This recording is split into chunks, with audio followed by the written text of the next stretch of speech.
Live. Yeah. Hello, everyone. Welcome to this webinar organized by IDPC. And we're very happy. Thank you so much for participating. We're very happy to organize this webinar today. My name is Nougier. I'm the head of research and communications at IDPC. So for those who don't know who we are the International Drug Policy Consortium. And we are a global network of 177 organizations from all around the world. And our objective is to promote better drug policies that are based on human rights, on public health, on development, on human security, and on civil society participation. And so the objective of this webinar is to, first of all, to talk about our groundbreaking report that we've just launched a month ago, and that is called Taking Stock: A Decade of Drug Policy. But it's also to talk about the current debate in Vienna at the United Nations around the global drug control system. And we're now reaching a key moment. And we're going to talk a bit about this and also talk about opportunities and what we can do in terms of joint advocacy from civil society and how we can use the report of IDPC to kind of promote better drug policies for the next decade. Next slide, please. So in this webinar, there's going to be 3 sections, and I'm very happy to say that I'm not going to be talking for an hour or 45 minutes. I'm going to be joined by 2 people, starting off with Anne Fordham, who's the Executive Director of IDPC, and she's going to kick off the discussion by talking about the state of play of international drug debate. So she's going to talk a bit about what's happening in Vienna right now, what is the state of the debate, and what can we expect from the next 3 or 4 months. Then we're going to turn to the key findings of the Taking Stock Shadow Report, which I'm going to present. And then we're going to turn to an example of how civil society can use the Shadow Report in practice. And so we are joined by Isabel Pereira. Can you go back, please? We're joined by Isabel Pereira from Dejusticia in Colombia, and she's going to explain how she has been using the Shadow Report for the Dejusticia's own advocacy work. So welcome to Isabel and Anne. And Anne, we'll start off with you. Thanks, Marie, for the introduction. And yeah, welcome to this first of our webinars on the IDPC Shadow Report that we recently produced as a contribution towards the ministerial segment that will take place next March in 2019. So my role here, as Maria has already said, is just to give you a brief update of where we are in terms of the international drug policy debate as it stands, and what is currently happening in terms of the preparations for the ministerial segment next March, and also what the ministerial segment represents in terms of a milestone in the international drug policy debate. So just before we go into what's listed there on my first slide, just a very brief recap of the last major moment in international drug policy. That was a UN General Assembly special session that took place in April 2016. That was quite a pivotal moment in the international drug control debate. It was called for by the governments of Mexico, Guatemala, and Colombia, who felt that an urgent debate on the future of drug policy was needed. And actually that debate, probably at that point in time that they called for 2012, would have been 2019. But because they went to the General Assembly and said we need to discuss this sooner, they agreed to have a General Assembly special session, or an UNGAS, in 2016, which has now taken place. We see the outcome document of the 2016 UNGAS process as the best consensus-based document that we currently had in terms of the UN drug control debates. The document represents a step forward, particularly on human rights, and we see a lot of progress on issues around issues including harm reduction, on acknowledgement of the gender dimension of the drug control issue, on issues like proportionality of sentences and criminal justice reform, as well as a broadening out of the discussion of development issues in relation to drug control policies, which had previously been very focused on rural development and what's called alternative development in relation to cultivation areas, whereas the UNGAS really talked about how, underlying structural issues like poverty do drive people to engage in the illicit drug market. So it is overall a step forward. There were some challenges with it at the time, and obviously it doesn't mention things like the abolition of the death penalty, and doesn't go far enough on harm reduction issues, as well as some other areas. But overall, we see it as a positive. So that was 2.5 years ago, and in the intervening 2.5 years, we've slowly been moving towards the next moment, which is 2019. The reason it's 2019 is because we're at the end of the 10-year period of the political declaration and action plan that was agreed in 2009. What's significant about this period is that we had anticipated, or indeed expected, that there would be a formal review of some kind at the United Nations, either led by the UN Office of Drugs and Crime, in collaboration with member states, a review of progress against the targets that were set out in 2009. In the political declaration, the targets, essentially, the overarching goal was to significantly and measurably reduce or eliminate the scale of the drug market. And there's some other sort of goals that sit underneath that, but that is essentially the overarching goal. However, as things stand, and we're nearly in December 2018, there has been no formal review of progress against those targets that were set in 2009. Marie, when she outlines our contribution at the Shadow Report, can talk about perhaps why governments have not had any appetite to formally review progress themselves. And we have stepped into that space as civil society and done that review as part of the Shadow Report. So where the debate is currently, and really there's only less than 4 months left until the ministerial segment in March, there's been some tensions in terms of this discussion around the 2009 targets, and that has led to a discussion about, beyond 2019, what should be the blueprint or the latest document that has been agreed by consensus that should be the blueprint for future drug control discussions. And the 2009 targets, we call them the drug-free targets for shorthand, because they're sort of focused on market elimination, or the drug-free goals. Basically, some governments feel that those goals, despite the fact that we can't really talk about progress towards achievement of those goals, should now be extended beyond 2019, and that the 2009 documents basically should form the basis for going forward.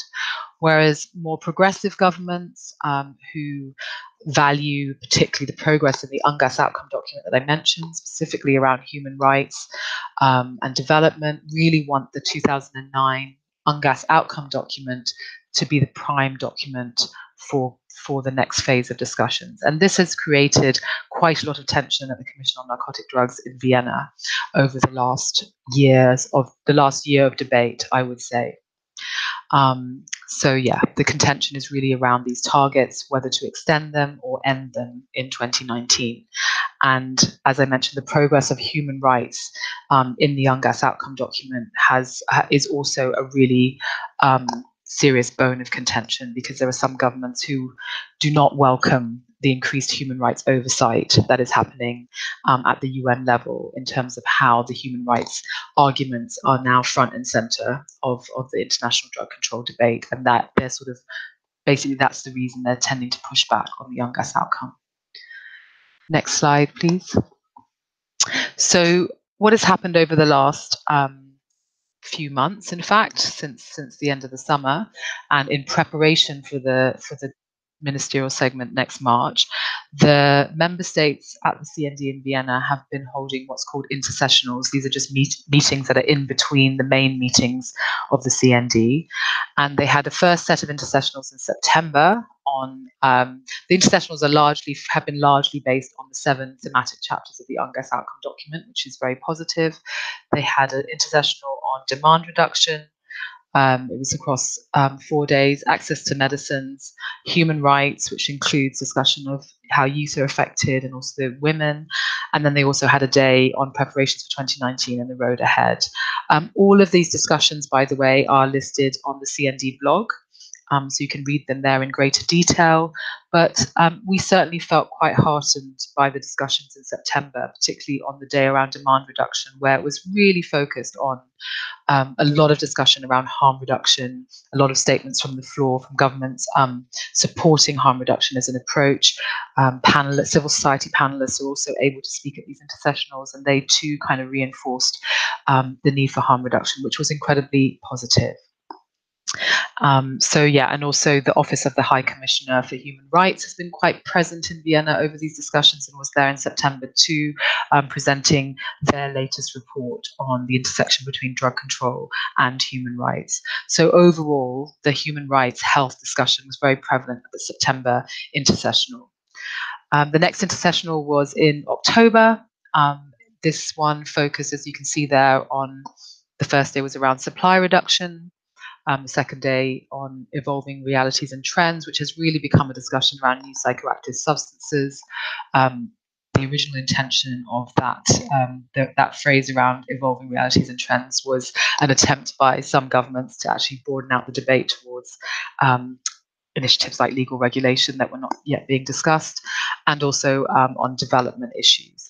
It was a little interesting, the supply reduction discussion, where there's been quite a lot of success by countries like Switzerland and Norway and the European Union to link human rights and supply reduction very closely, and then also question the use of the death penalty as a supply reduction measure. So we had presentations from the Office of the High Commissioner for Human Rights, again from the panel, as well as Amnesty International, on the need to abolish the death penalty for drug offences. But that was quite a contentious discussion on that day, which I think was quite an interesting debate if you also wanted to read about that on the CND blog. So that would have been the 22nd of October. That was really the main highlight from that. Of course, you can see there both intersessionals, they had this discussion of preparations for 2019 and the road ahead, but I'll come on to the uncertainties around that in a little while. So the last intersessional took place in November, so just earlier this month, and actually they had the first day of that, they had scheduled a half day on treaty compliance, which was not part of the main intersessional agenda, but was brought forward by Russia as a normative segment to ostensibly discuss what is happening in Canada at the moment, and that the cannabis regulation initiative had just passed. It was a very, very interesting debate, and as expected, Russia and China, Pakistan, Egypt, a few other countries, Singapore, really strongly challenged Canada on their move to legally regulate cannabis. Russia were very aggressive, in fact, and called Canada a Trojan horse within the CND, and also tried to stipulate that membership of the CND should be predicated on treaty compliance. In any case, the Canadian ambassador who was there gave a very strong and very clear response to this challenge from Russia, explained again in great detail why Canada had taken this step. The cannabis prohibition had failed in Canada to reduce the harms of cannabis, particularly among youth, and this was a real effort to regulate the market and protect youth. So it was again, I really encourage you to read the CND blog for the 7th of November, because it was a very interesting exchange. Then there was on the 8th a day around taking stock, and this was also quite an interesting day. Actually, I was on the panel that day to present the shadow report alongside a presentation from UNODC of their own World Drug Report data, and in relation to the targets that have been agreed in 2009. I think it's quite a challenging debate for governments to really engage with, the fact that all the metrics basically point in the opposite direction of the targets that they set for themselves in 2009. So that was also an interesting exchange. And then there was the final day again on preparations for 2019 and the road ahead. And as I said, there's a lot of things that are unclear around that. Next slide. So, things that we do know about what's coming up in the next phase is that they had agreed, in fact, in 2017, that they would have a 2-day ministerial segment in March 2019, attached to the 62nd session of the CND. That will actually happen now on the 14th and 15th of March next year. They agreed in that resolution from 2017 to take stock of the implementation of the commitments made in light of the 2019 target date. We know that there will be a general debate at the ministerial segment, and there'll be 2 roundtables. The titles of the roundtables, I think, are still being negotiated, but one is likely to be around this taking stock piece of the implementation of commitments. And the second proposal, the second roundtable, the current proposal is currently called Safeguarding the Future, which I think, has variously over past iterations been called the Way Forward. I think this is still currently being negotiated and not quite agreed as to what this roundtable really will be called and what will be discussed. And then, as we saw throughout those intersessionals where they had these days to discuss the way forward, the outcome of 2019 is still unclear. So over the last 3 months in Vienna, they've also been attempting to negotiate an outline document simply to really, sort of flesh out the modalities of the ministerial segment and what will happen next March. And that process has been quite protracted. There are some basic areas of agreement, of consensus, if you like, but those areas of consensus are not new to us, that the CND is the lead policy-making body, that the UNODC is the lead organ, etc. And obviously, as I mentioned earlier on in the presentation, the contentious point is still around whether to extend or end these targets, and whether there will be an outcome from 2019 also remains to be seen. No, there's no appetite amongst member states to negotiate a long, substantial political document, because they just recently did that in 2016. So it's going to be something probably quite short that ministers could come together in March and adopt, but the content is still unclear. Next slide. So yeah, to extent there's still a lot we still don't know. Even though there hasn't been a formal review process to date of the 2009 targets, there could still be one agreed. So there's a question around what they will do to evaluate that. Sorry, could you bring the whole slide? Yeah. So, what to do past 2019, as I mentioned, the issue of the targets, also the timeline. What will be the timeline that will be agreed going forward? Will they agree another 10-year timeline as we've had for the last couple of action plans, or it could be a different timeline? Will the UNGAS outcome document be the primary document? That's a very contentious point. Will they try and bring everything in line with the Agenda 2030 and the Sustainable Development Goals? That is also a contentious point. And as I already mentioned, they're not going to negotiate a long, substantial political declaration. It could be something shorter. So that is what we still don't know. And finally, what is the opportunities for civil society? Next slide. So what will happen in 2019 presumably will dictate the next possibly decade of drug policy. As I said, we don't know what the timeline is. We do see that global or UN policy does have an impact on regional and national discussions and developments, and the reverse is also true. So we also see a lot of reform and change happening at the national level, as well as some quite troubling developments happening at the national level, for example, in the Philippines, which many of you will be aware of. So, there's quite a lot of symbiosis between the different levels of policy making. It's important for advocacy for us to continue to talk about alignment with the Sustainable Development Goals. That's a huge opportunity. We need to keep pushing for human rights, for harm reduction, as we have been doing. There's a lot of progress that has been made in the UNGAS outcome document. It is the role of civil society to hold onto that progress and hold member states accountable to keeping those, core aspects of the UNGAS outcome document embedded and central to this discussion going forward. And of course, there is an opportunity to have the voices of civil society heard in these discussions and these debates. And yeah, I'll hand over to Marie and Isabel now, who will sort of talk about the shadow report and how to use that and leverage that in this current phase of discussions. Thank you. Thank you so much, Anne. And let me just say to the participants who are watching on YouTube, there is a channel, there is a chat on the right-hand side of the video, so you can put comments or questions. There will be some time at the end as well to address these, so feel free to do that. So in terms of the shadow report then, I think Anne has already kind of talked about the lack of comprehensive evaluation of what progress has been made since the adoption of the 2009 political declaration. And as Anne said, there is a clear lack of appetite in terms of, member states wanting to have this evaluation. And so that's why IDPC kind of stepped in and decided to draft the shadow report as an official contribution from IDPC, the IDPC network, to the discussions, both on taking stock, but also on looking forward, because knowing what has and hasn't worked in the past will be able to inform governments better. So that's why we drafted this report. It's now available in English in this link that is here. We also have the executive summary in English, French, and Spanish, and we'll also have the full report available in Spanish in the next few weeks. Next slide, please. So the objective of the shadow report.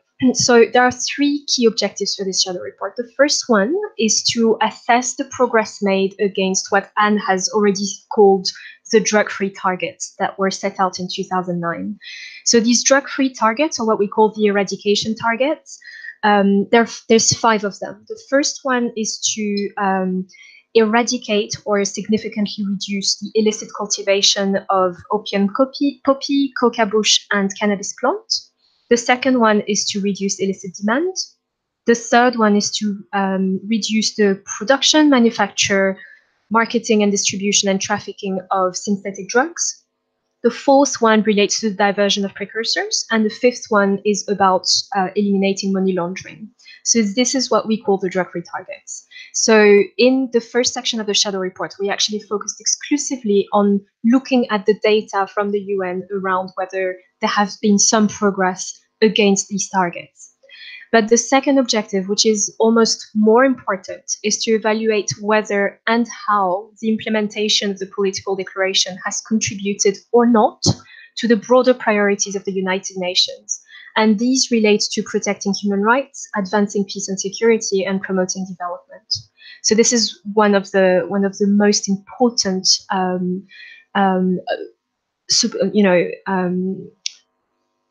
part of this shadow report, really looking into how can drug policy really promote these key objectives of the United Nations.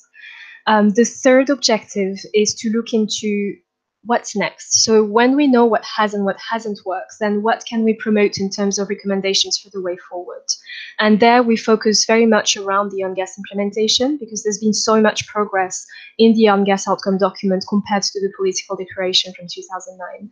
But we also look, and Anne has already mentioned that, we looked a lot at the sustainable development goals and how we can leverage the SDGs to promote better drug policies. Next slide. So in terms of the methodology that we used, we haven't done a comprehensive repository of all available data on drugs.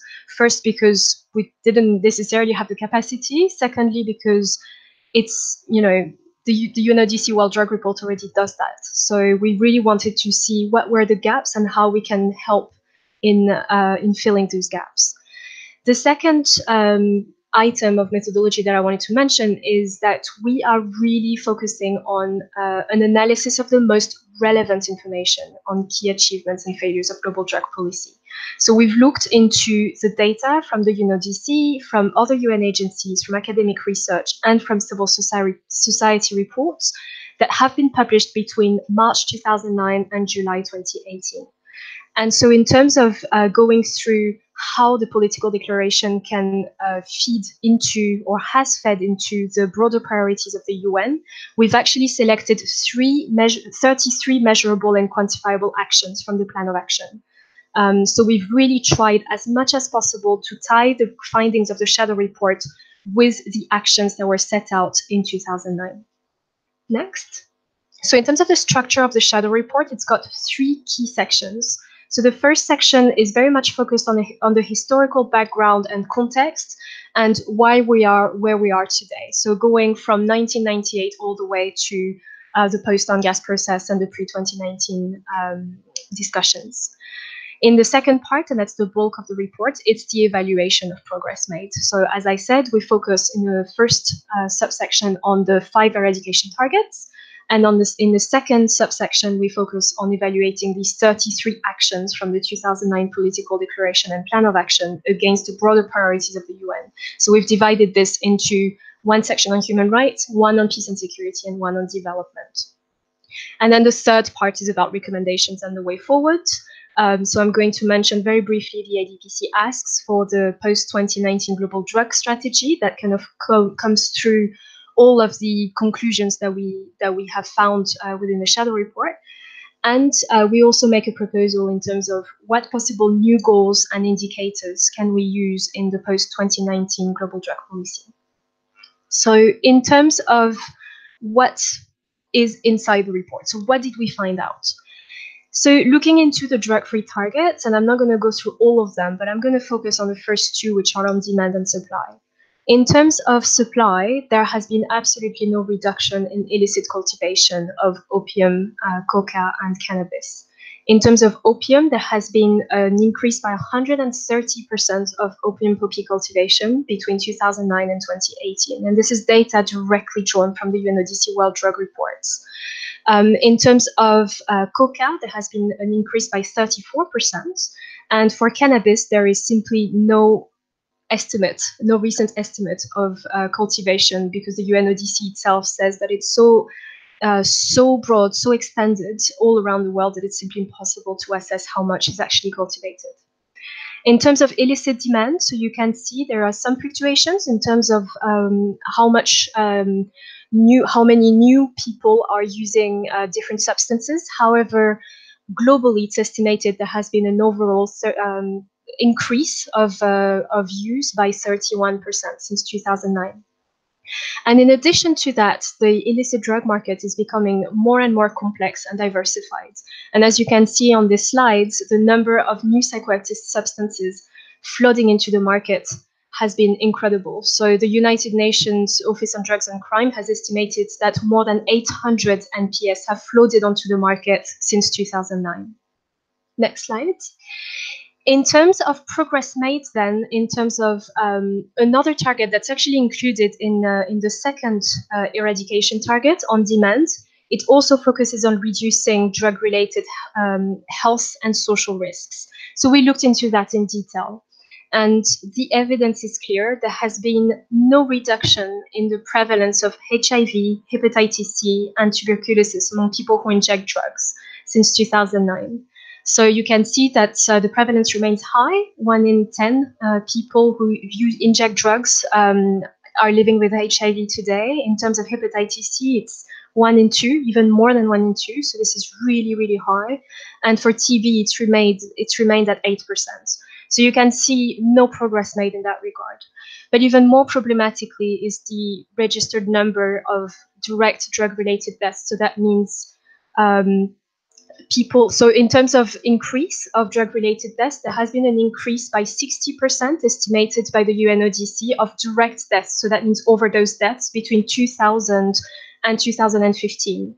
But if you account for all the drug-related deaths, that includes overdoses, but also deaths related to HIV, hepatitis, and TB, then in 2015, there were 450,000 drug-related deaths.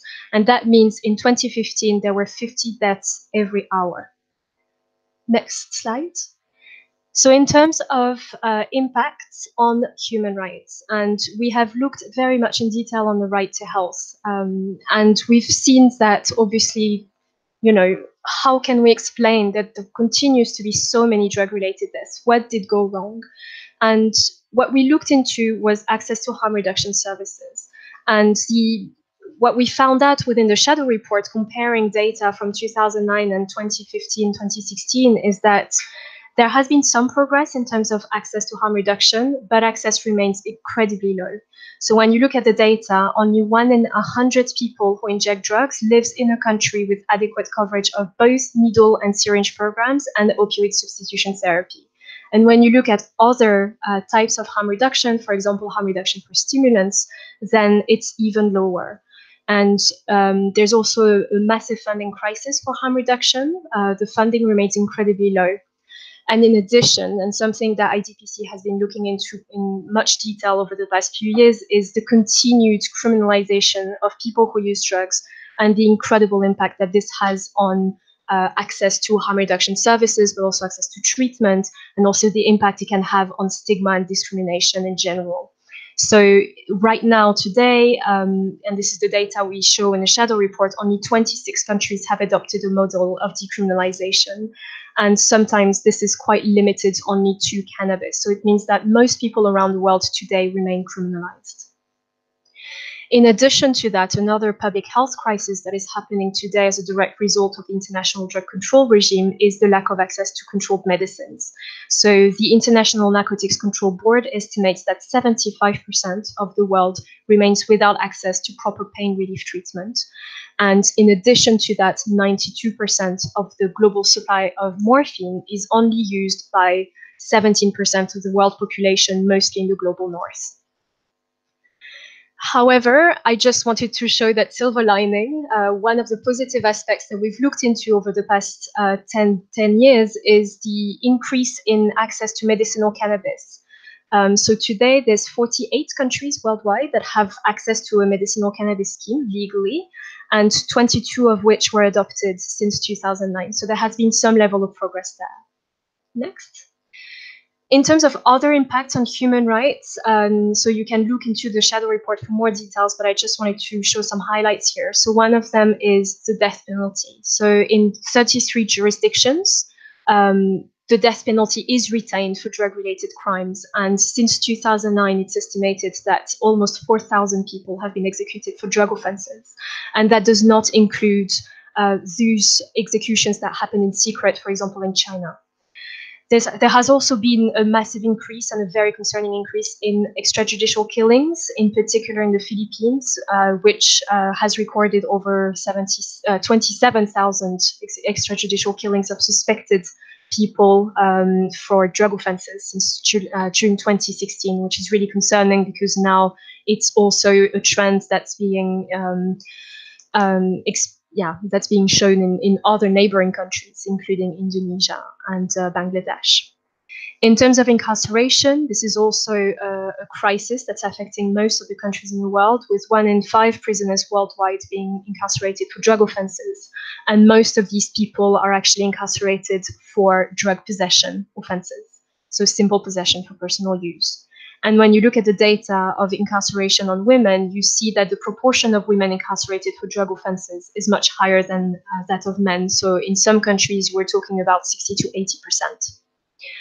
And finally, people who use drugs and people who are accused of drug offenses are also subjected to several cases of torture and cruel punishment, including forced urine testing, but also compulsory detention and also corporal punishment in quite a few countries, and including on children. Next slide. So in terms of the impact on peace and security, in many countries that have used a very militarized approach to tackling what they call the war on drugs has actually led to an escalation of violence and corruption and internal conflict. So we've highlighted a few case studies in the shadow report, including that of Mexico and Colombia. So in Mexico, since the president launched its war on drugs against the drug cartels in 2006, there's been a recorded 150,000 deaths and 32,000 disappearances. The data is actually supposedly much higher now, but this is the data that we had when we wrote the report, and this is incredibly problematic. In terms of what's happening in Colombia right now, I mean, over the past 10 years, there have been quite a lot of efforts to eradicate coca crops in Colombia. However, all of these efforts have not managed to decrease coca cultivation, which, as you can see here, has actually increased by 115% since 2009. But it's also exacerbated the social conflict, forced internal displacement, and even the deaths of activists and farmers on the ground. And finally, just very briefly, I wanted to mention the new phenomenon of crypto drug markets. So this is the dark net. So this is a new phenomenon since 2009. So it wasn't necessarily very much looked into in the 2009 political declaration.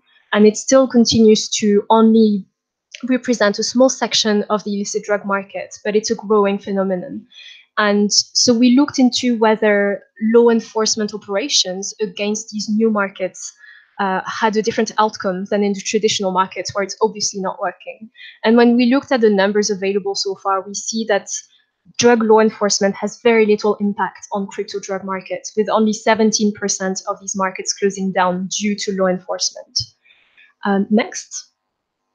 So finally, we looked at the impact on development. And here again, there has been very little to show in terms of positive aspects of the drug policies that have been implemented on the ground. So we looked into what has been the impact of what governments have started calling for quite a while now alternative development. And the results of that from the data that we got in the shadow report shows that there has been very little impact on the ground, mostly because alternative development policies have been badly sequenced. So it means that the overall objective was to eradicate the crops on the ground, not necessarily to really truly adopt a development approach that would take care of the issues of the communities on the ground, which are access to schools, access to employment, access to clean water, access to markets. So that means that most of these alternative development initiatives have actually had very little impact on the ground, and both in terms of eradicating cultivation, as I've shown you in the first slide, but also in terms of improving lives on the ground from the local communities and those most affected. But here again, we've tried to look also at positive initiatives, and we've also come across two of the countries that have actually adopted an initiative that's really focused on improving the lives of communities on the ground. That includes Thailand and Bolivia. So I encourage you to have a look at these two case studies if you're interested in these aspects of drug policy.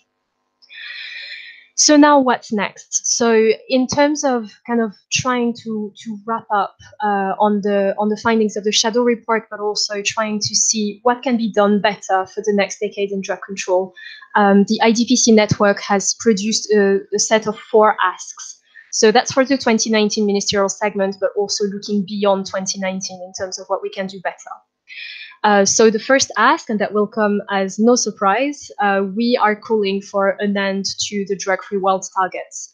These have been incredibly harmful, and we need to make sure that we can promote targets that are much more meaningful for the lives of people from all around the world. In terms of ask 2, the idea is to better reflect upon the impact of drug policies on the broader priorities of the UN, and make sure that when we think about what would be the objectives of drug policy, and that very much relates to ask 1, we need to make sure that they feed into these priorities focused on improved health, protecting human rights, advancing development, and ensuring peace and security. For ask 3, we call on member states to better reflect the realities on the ground, and the realities that are both positive and negative. So we need to make sure that in the ministerial segment, but also beyond, there is a meaningful debate and discussion about the devastating consequences of the war on drugs on communities on the ground, but also to talk about cannabis regulation schemes and what that means for the international drug control regime as a whole. And finally, for the 4th ask, we call for ending punitive approaches against people who use drugs, against subsistence farmers, and make sure that the policy that we put together put communities first and not focus just on the substances. In terms of how to use the shadow report now, so I think there are 2 levels here, and I will not go into the national advocacy much because I really want to showcase what Isabel has been doing on the ground in Colombia. But basically, the shadow report can be used internationally. So the first objective for us was to influence the 2019 ministerial segment and the post-2019 global drug policy by showing the data, showing where we're at, what has been achieved, what has not been achieved, and what we'll never be able to achieve. So the first objective really was around this. But beyond that, it's also about influencing the technical debates that are happening right now at global level around new goals and new indicators and metrics on how we should evaluate drug policies. At national level, I think the idea was also to be able to bring the international evidence of what has and hasn't worked to the national debates, having tangible data from other parts of the world, but also specific regions and specific countries, enables, or hopefully will enable, advocates around the world to kind of use that data and influence their national policies. And it's also about drawing lessons from what has worked better and promoting these policies at national level. So I'm now going to give the floor to Isabel, who is going to explain a little bit what she has been doing with the shadow report and the added value it has had for the Colombian context, which is quite a challenge right now with the new government that is fairly, pretty much focusing on a renewed war on drugs approach. So Isabel, up to you. Yes, thank you, Marie. Just want to make sure that you're all listening. Is the sound working correctly? I guess yes. Firstly, I introduce myself. My name is Isabel Pereira, and I work at a human rights NGO that is based in Bogota, in Colombia. We're not an only drug policy NGO, so that gives us a bit of diversity into the work that we do at Dejusticia. So we have other topics. One of them mainly is the issue around transitional justice and the implementation of the peace accords that were signed in Colombia 2 years ago. So as to how have we used the shadow report, I just want to debate a bit about what is different in the present context in Colombia as to what it was happening way back in 2012, between 2012 and 2016, when Colombia had a government that supported a different approach towards drug policy. So back then, even if we had from civil society some disagreements into how drug policy should be handled, at least the narrative that the government was putting forth was very much towards our advantage, and we had a lot of leeway into proposing new debates, new ideas, presenting data in an informed manner, and just using evidence to have these conversations. But the situation has drastically changed. So the new government is going back, as Marie was mentioning, to a very repressive way of drug policy, and this impacts not only drug policy itself, but the chance for the consolidation of a sustainable and lasting peace. And that is why this matter of drug policy is so important to the Colombian context. So what I think I was trying to achieve by using the report was to get the media to connect the dots into what is happening locally with the implementation of the peace agreement, and connect that with the local debates on what is happening and how Colombia is at that local stage, shifting its narrative towards drug policy. So what I mentioned in the slide is that this was sort of the decade lost, as the report says, but it was also a very high price that was paid by Colombia. Not only did we not sustain a decrease, a long sustainable decrease in coca crops, but the effects at the local level have been multiplied in social crisis and humanitarian crisis and loss of livelihoods, even in loss of life. And that is what I wanted to highlight to the media so that they could connect the dots of what is happening. The next slide, please. So what I did was connect with the work of the IDPC. They disseminated a press release for us to use if we wanted to get the report out to the media. So what I did was to fill the report with a bunch of data that has been gathered over the last 10 or 15 years on the impacts of drug policy. So the picture you see there is not for you to look at the specific data that I put there, but just for you to realize how much of facts and figures were important for us to get the media's attention. And to get the media's attention not only from a political standpoint, but also from a standpoint where we could say that we had the data to back us up in the arguments we were making. There is one argument around drug cultivation and how eradication campaigns have deepened poverty. There's another argument around the use of the criminal justice system and the exacerbation of incarceration for low-level offenses.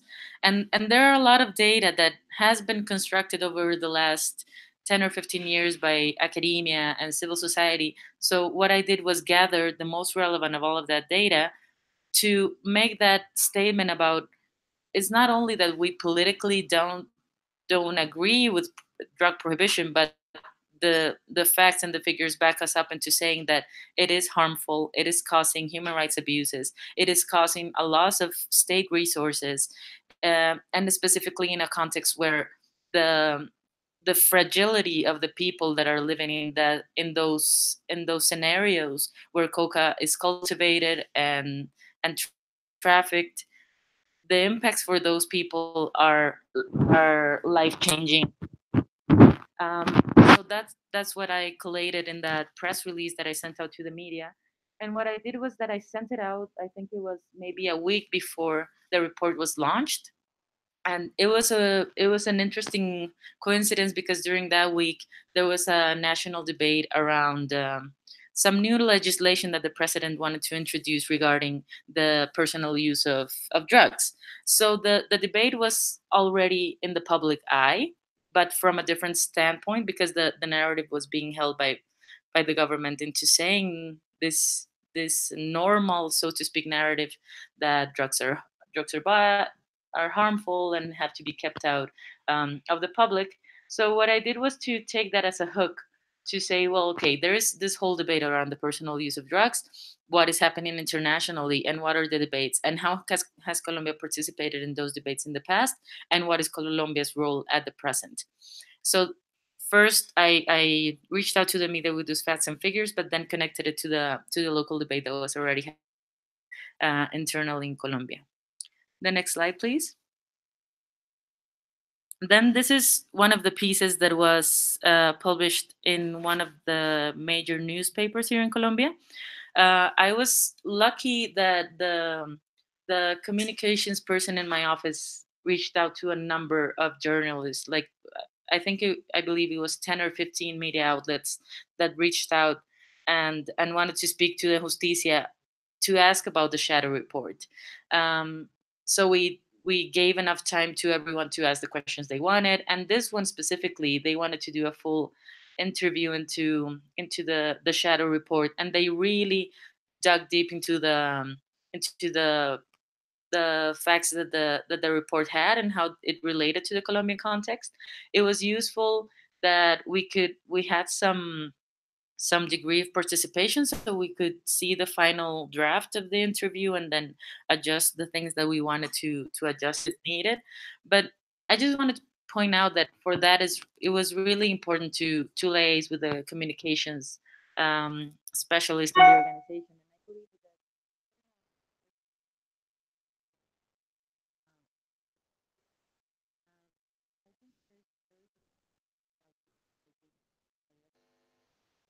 with some ideas, as the IDPC's work is basically almost ready to disseminate when you receive it as part of the IDPC network.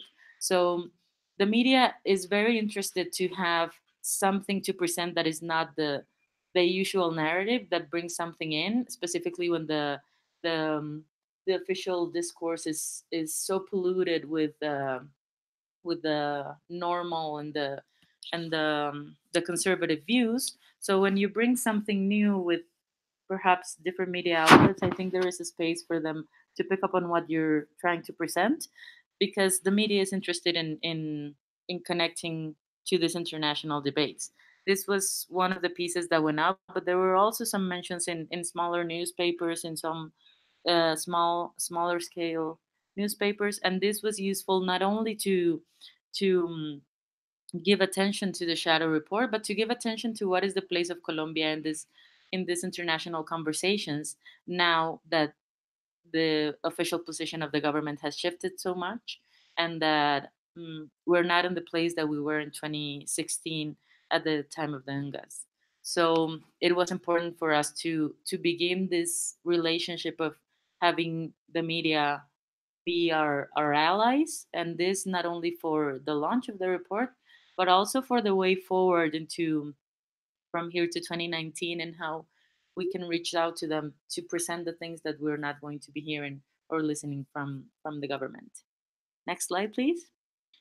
Then this is just to speak to you very fast about how have I been using the report after we did all this media campaign.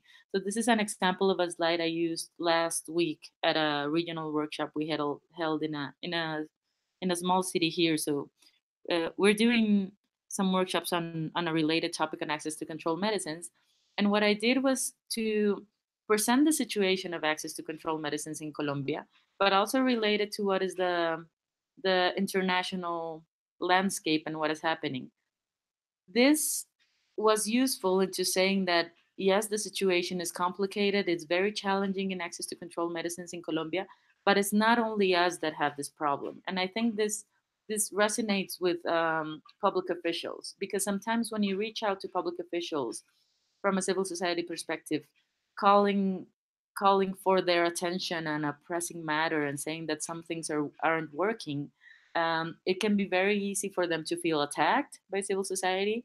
But the argument I wanted to make to them was that it is not only us as Colombians that are having these problems. This is a part of a larger problem of the international drug control regime and the impacts it has.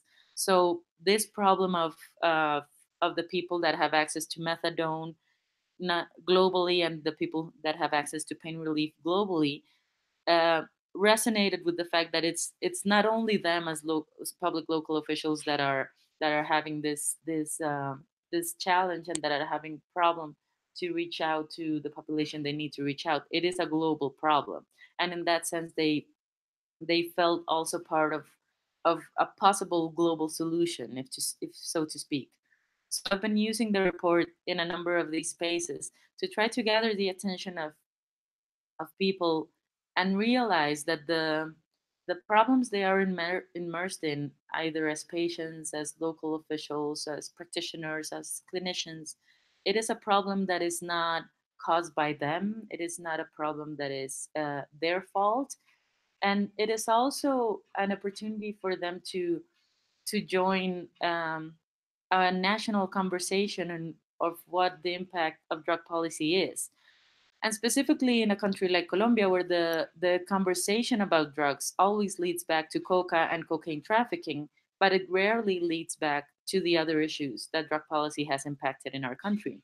So the specifically in public health, the conversation is almost non-existent, even though the problem is there and is very dramatic. So what we want to do with the shadow report and what's happening with the 2019 process is to try to make the conversation more diverse about the impacts of drug policy in Colombia. Yes, the impacts in regards to coca production and cultivation and trafficking is very dramatic, but there are a number of other problems that we need to face, and for them to be faced, we need to first name them, acknowledge them, become aware of the fact that they are a problem. So this issue of access to controlled medicines, which is presented in a very detailed manner, in a very succinct manner in the Shadow report, is very useful to provide for that conversation to happen, and for a country like Colombia to realize that we are a part of a global scheme of challenges, but also solutions.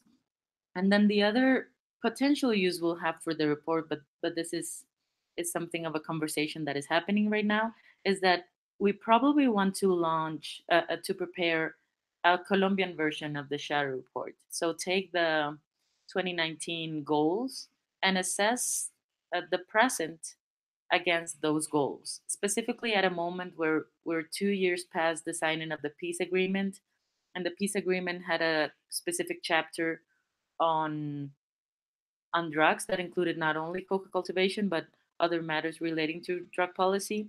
So we think that it is um, a suitable time for civil society in Colombia to have a say and a statement with the facts and with the studies we've already been preparing in the past years, uh, and to have a sense of what Colombia has done from 2009 to the present with regards to the political declaration goals, and how can we um, revamp some sort of momentum towards the 2019 moment, because as of right now, um, the political agenda is not picking up on it. It is not being a pressing concern.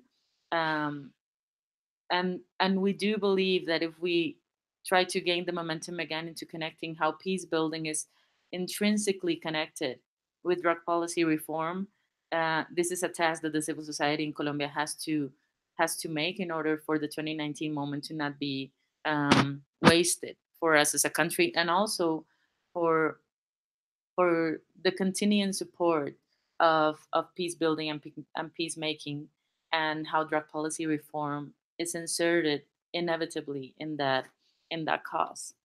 And that is all for me right now. I want to thank Marie, Sam, and Anne for inviting me to this webinar. And I think there will be a moment for questions right now.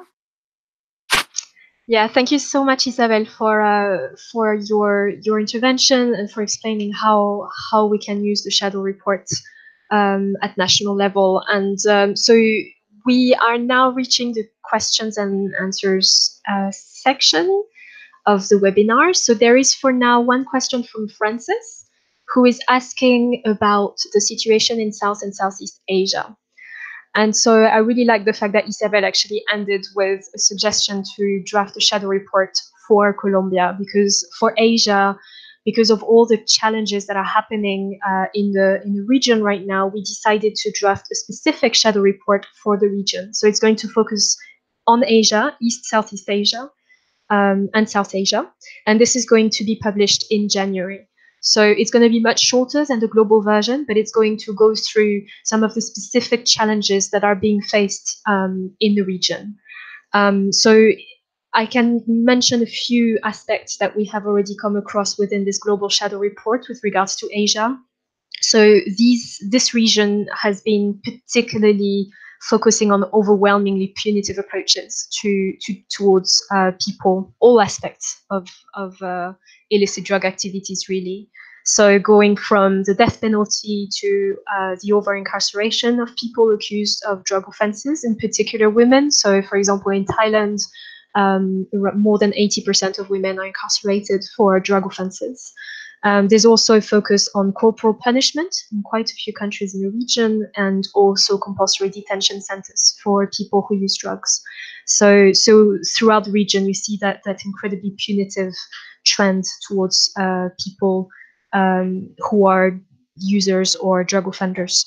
But there are also some reforms that are happening right now, in particular in Thailand and Myanmar, to try to bring more proportionate sentencing and alternatives to incarceration. There's also some debates around medicinal cannabis. So there are some small proposals for reform here and there. And also, I mean, Thailand was highlighted within the shadow report as an example of good practice in terms of development for in areas where there is illicit crop cultivation, in particular opium. So this is one of the examples that we've highlighted in there, and it's an important one because it's a very long-term developmental approach to the issue of cultivation. So really looking into what were the causes of engagement in cultivation in the northern region of Thailand, and how the government has tried to address these issues as a priority and not looking only at eradication of illicit opium. So that's it for me. I don't know if Anne wants to add something around Asia.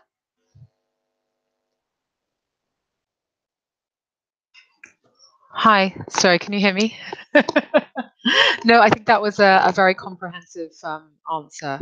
And I think, as Marie highlighted, we do see that there are some very specific challenges in the Asia region which merited a closer look in terms of where the situation is ahead of the 2019 ministerial segment. Of course, ASEAN itself, so the Association of Southeast Asian Nations, still has a aspirational goal for a drug-free region, although after the last review, which took place in the lead up to the previous deadline of 2015, they have not put in a new target date of when this should be achieved by. But yeah, further to all the issues that Marie has described, I think we felt it was important to make a particular investment to look at what the situation has been in this region over the last 10 years. Yeah, and just to mention as well, so one of the issues with the shadow report, and where we're keen to continue the debate and the discussion, and also trying to continuously improve the data that we currently have, there is a gap in the shadow report on the Africa region. So when we went through all the research and analysis of the data available, in particular the data from what we could find in civil society reports, but also data from the UNODC, there is a severe lack of information about the trends, the drug policy, but also drug use, cultivation, trafficking trends in Africa. So I think this is something we're going to have to work on in the next few years to try and make sure that we can get a bit more visibility on the situation in that specific region, and also work with local partners to fill the gaps. And I think that's why doing these analysis, even though they might not be perfect, they might not be comprehensive, but they're incredibly important to make sure that we can reflect and collate all the information from the ground, from the network, from other partners, in particular in regions where the data are scarce. So I don't think there are any other questions. Obviously, we're going to have to stop now, but if you have any questions or comments, or if you want to learn more, please feel free to contact us, visit our website, subscribe to our newsletter. You can also find the full shadow report on the link that is here, so bit.do/shadow report. And yeah, I mean, I hope you enjoyed the webinar. It will be online after this on YouTube, so it's going to be the same link. So feel free to continue sharing it, and we look forward to hearing from you. Thank you so much to Anne and Isabel, and thanks so much to Sam for all the technical aspects of the webinar. And have a lovely day.